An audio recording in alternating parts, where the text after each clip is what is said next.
Təbriz.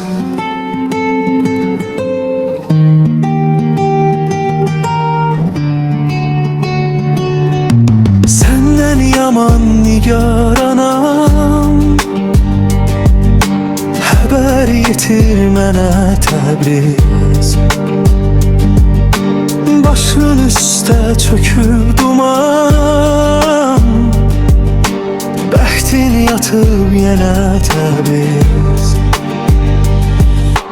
Hey, göynərir könlüm başın, ay gönləmim qəmsir daşı.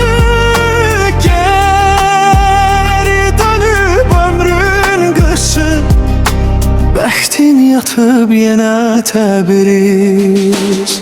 Düşsənə gələr yaman o da, kucaq açma kimsəyə da. Görməyəsən kəşki qada,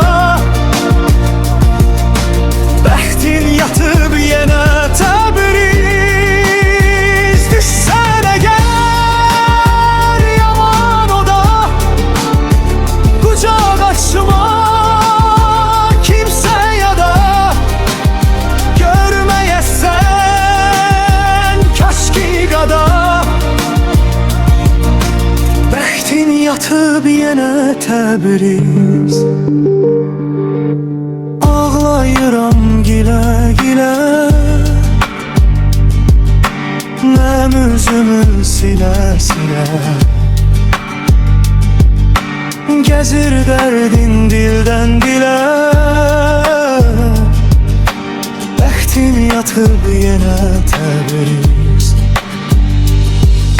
Sən Bakının ürəyisən, söykənəcək kürəyisən.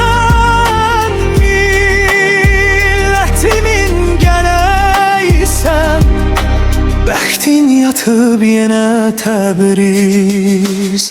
Düşsənə gələr yaman o da, kucaq açma kimsəyə da.